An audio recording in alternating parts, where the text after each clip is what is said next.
এক লোকের একটা মেয়ে বাচ্চা হয়েছে, বুঝছেন?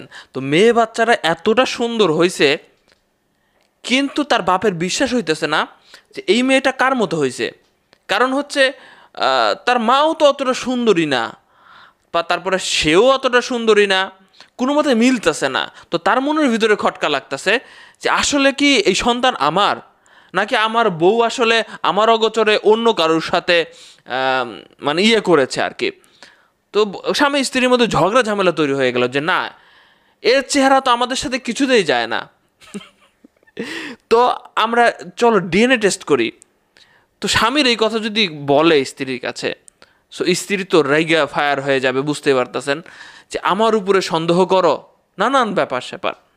এই নিয়ে তাদের সংসারে ঝামেলা চলতেছিল, খুব টান টান উত্তেজনা।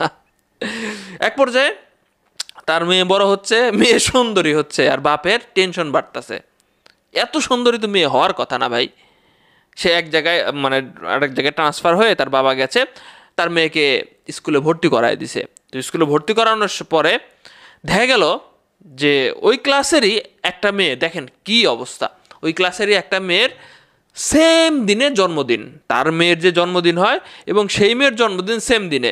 তাই সেখানে তাদের বার্থডে পালন করার সময় সেম ডেটে বার্থডে পালন করা হয়, ঠিক আছে, সেম জায়গায় সেমভাবে উদযাপন করা হয়। এই জন্য তাদের মধ্যে একটা ঘনিষ্ঠ সম্পর্ক তৈরি হয়ে গেছে, ভালো সম্পর্ক তৈরি হয়ে গেছে।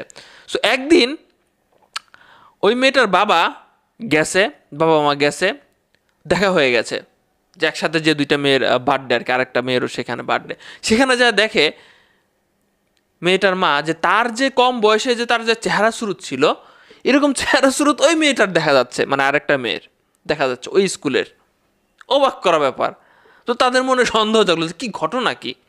তখন স্কুলের যে আরেকটা মেয়ে আছে তার ফ্যামিলির সাথে যোগাযোগ করলো। যোগাযোগ করার পরে জিজ্ঞাসা করলো যে আপনার কোন হাসপাতালে হয়েছে। দেখলো যে সেম হাসপাতাল এবং মানে একই ডেটে হয়েছে। তারা বললো যে তাহলে চলেন আমরা একটু ডিএনএ টেস্ট করি। যদিও বা মতামত দিচ্ছিল না, এক পর্যায়ে তারা আসছে, হ্যাঁ চলেন করি। দুই ফ্যামিলি করলো, ডিএনএ টেস্ট করলো। অবাক করা তথ্য বাড়াইছে। আসলে যা ধারণা করছিল সেটাই, বাপ মা ডিএনএর সাথে ওই যে ওই স্কুলে আরেকটা মেয়ে ছিল যারা ওই ওনার মতো দেখতে, তার সাথে মিলে গেছে। খোঁজ নিয়ে জানা গেল ভিয়েতনামের ঘটনা, কালবেলাতে কিন্তু নিউজ হয়েছে, যে খোঁজ নিয়ে জানা গেল যে হাসপাতালে একই দিনে তারা জন্মগ্রহণ করেছে এবং অদল বদল হয়ে গিয়েছিল হাসপাতাল কর্তৃপক্ষের ভুলে। ভিডিওটি শেয়ার করবেন।